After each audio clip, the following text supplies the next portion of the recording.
Hello, and welcome to this Pali Studies tutorial, and thank you for watching the Learn Pali channel. In this tutorial we're going to take a step back and look at a feature of verbs called voice, and specifically the passive voice.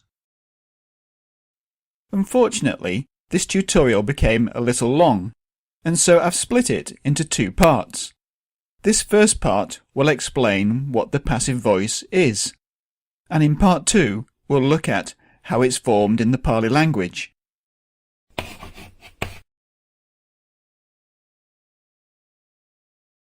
When you learn a language, any language, the first time you learn about verbs, you're learning the active voice, even though you may not be aware of it. For instance, the dog chases the cat. Here the verb is chases. And what's the subject? That's the dog, right? And what is the subject doing? He's chasing the cat. So the object of the verb is the cat. This sentence is said to be active or inactive voice because the subject is an agent doing something, the action of the verb. And so the subject is being active. And why do we say the dog is the subject? Well, in English, the subject comes immediately before the verb. Word order is important. And the dog is the one performing the action. Well, not so fast. This is where we have to be careful with our terminology. There's actually another way of saying this sentence, and that is, the cat is chased by the dog. The verb is still to chase, but now it's changed to a participle. And what now is the subject? Well, the cat now is actually the subject of the sentence, even though it's still the dog who is doing the chasing. In traditional grammar, the term subject is who or what the sentence is about, which is the cat, whilst the predicate of the sentence is what's happening to that subject, in this case being chased by the dog. And in the passive voice, it's the subject who endures the action of the verb. The term passive, unusually for a grammar term, actually makes sense. When you're active, you do stuff, but when you're being passive, things happen to you. And that's the key difference between active and passive voice. In an active voice sentence, the subject does the action expressed by the verb, whereas in a passive sentence, the subject undergoes or endures the action. But there's a bit more to it, so let's return to our original sentence. There's actually another way in which the subject is defined. Watch what happens if we make it plural. The dogs chase the cat.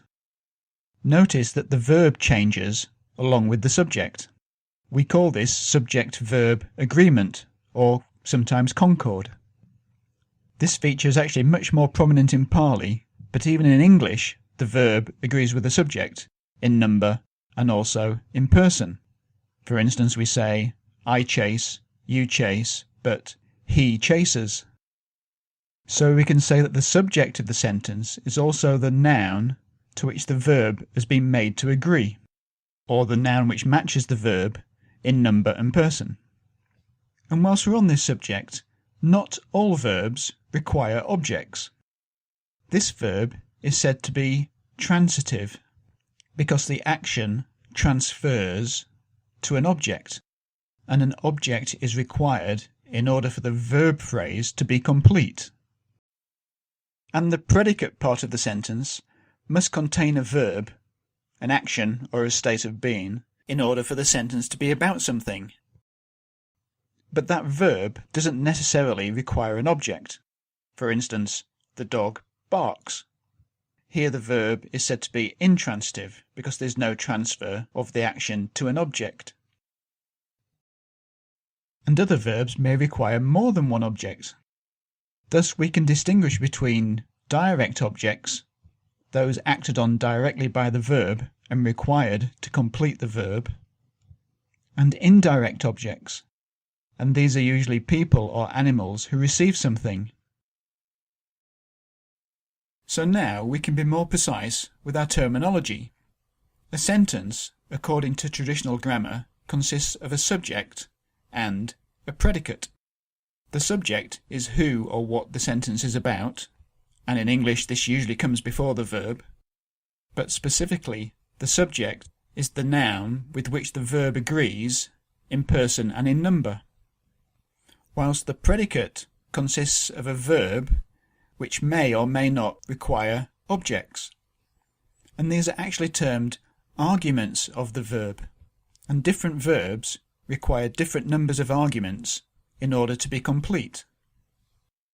Now, importantly, terms like subject and object relate to the grammar of the sentence. What this means is we don't really need to understand the actual meaning of the sentence in order to be able to figure out which is which. It's more about how the words are constructed and their positioning. And so we can now contrast these with what are called semantic terms. And these are words like agent. The agent is the person or thing which actually does the action of the verb, whilst the thing which undergoes the action is called the target, and sometimes you may see this labelled as patient or even theme. These all actually have slightly different meanings, but for our purposes we're going to treat them as the same. And the beneficiary is the one who benefits from the action. These are called semantic or sometimes thematic roles because they operate on the level of meaning. We have to understand the sentence in order to know who is doing what to whom. These roles are more intuitive and less mechanical than grammatical terms. The important takeaway here is that the term subject relates to the grammar. It's that which is in agreement with the verb. And this is different from the idea of agent, who is the one intentionally acting. So, by now you might be asking, how does all this relate to voice? Well, it just so happens that in an active sentence, the grammatical subject overlaps with the agent of the action, and any object of the verb overlaps with the semantic target of the action. But the difference between these two concepts becomes clear when we look at the passive voice sentence. In the passive voice, the target of the action, that which is acted upon, becomes the subject of the verb. So now the subject is the cat. It's what the sentence is about, but specifically it's the noun which is in agreement with the verb. For instance, if we changed it to cats, we'd have to say the cats are chased. And this is called a passive sentence because the cat is not the one doing the action of the verb, but is in fact the target, the one undergoing the action of the verb, whilst the dog is still the agent. He's still the one doing the chasing. But now he is not the subject because he's not the focus of the sentence, but is included as a prepositional phrase. In fact, this is a good test for the passive voice. If you can put the agent in a phrase beginning with the term by at the end of the sentence, for instance, this was done by me, or whichever agent, then the sentence is in the passive voice. And if we look a bit more carefully at how we go from an active voice to a passive voice, we can see that the object of the active verb becomes the subject, whilst the verb itself is transformed into a past participle, and in English this is always accompanied by a form of the verb to be as a helping verb, and again in English it's actually this verb which alters to agree with the subject in person and number. And it also becomes intransitive. It makes sense without requiring an object. Also, the agent doesn't have to be included in order for the sentence to make sense, but if it is included, it's relegated to a prepositional phrase. And if the active sentence contains an indirect object, then we have a choice. We can make the direct object the subject of the sentence, changing the verb to a past participle, and add the indirect object. The agent can still be added to the end.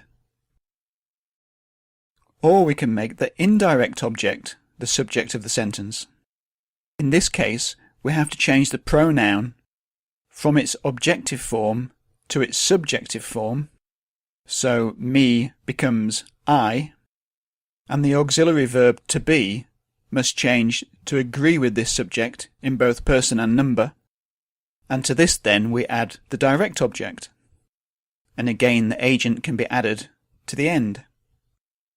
Well, I apologise if that was a bit long-winded, but many grammar guides are a bit loose with their terminology, and with many subjects in grammar, it's very easy to get confused. So, with the passive voice, the target of the action becomes the grammatical subject of the verb, and in English, this action will be expressed by a form of the verb to be, which will agree with the subject in person and number, plus a past participle. And any agent of the action will be in a phrase headed by the preposition by. So this gives us a good framework to look at passive constructions in the Pali language, which we'll look at in part 2. So feel free to subscribe to the channel, like the video, leave a comment, whatever. There are links to more information down in the description. And here are some more tutorials both on English grammar and the grammar of the Pali language. Thank you for watching.